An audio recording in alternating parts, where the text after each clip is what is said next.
እግዚአብሔር ሲረዳው ሰፈራቸው አይደለም ቤተ መቅደስ ሆኖ በመስኮት ነው የሚያየው። ታቦቱ እዚህ ጋር አለ። ጎናቸው በመስኮት አትይበሉት። አይነን እኮ የነቀልክ ሰዓት አንተን እዛው ለማስቀረት አይነ ደግሞ ቀረ ማለት በዛው በመስኮት ትወጣለህ። እግዚአብሔር ረድቶ እንዲህ ካልዞርክ ድንገት እንደዚህ በታቦቱ ፊት ካህን እኮ ነው ድምፅ ሰምቶ ነው አንድ ኃጢአተኛ እሱ የሚያውቀው ኃጢአተኛ ባልተከፉ ተከፉ እኔ ጸልዬ ይሄ ሰውዬ እኮ አምላክ የለውም። ቀጥሎ ምንድን ነው የሚለው? አፋቸውን በሰማይ ላይ ያላቀቃሉ አለ፣ ይሰድቡዋል አለ። አይናቸው ይጉረጣረጣል የሚል ቃል። አይናቸው ይጉረጣረጣል ምን ማለት መሰለህ? ፕራይድፉል ናቸው፣ ትዕቢተኛ ምን ያደርገኛል ይላሉ።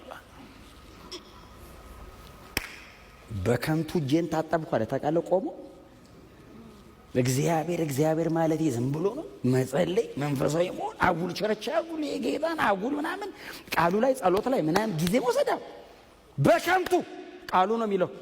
በከንቱ እጄን ታጠብኩ ምን ማለት መሰለህ? በንጽህና የኖርኩት ዝም ብዬ ነው ማለት ነው።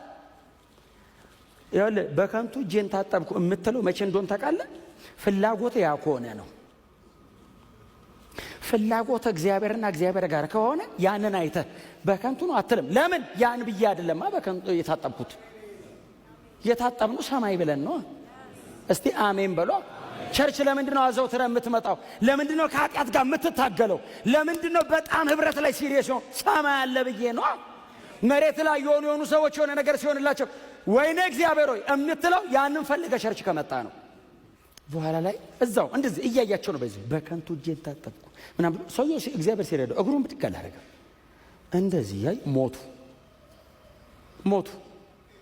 ሲሞቱ ለሞታቸው አላው ጣር የለውም።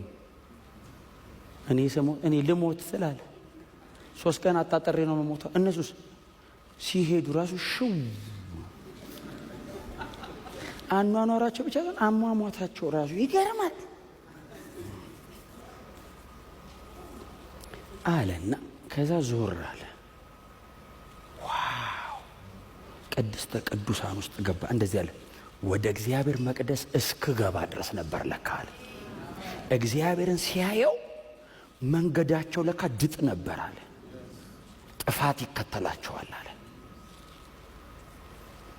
እግዚአብሔር ቸር ነው አለ። ጎናቸውን ሰው አይንን ከኢየሱስ ላይ እንዳትነቀል በሉት።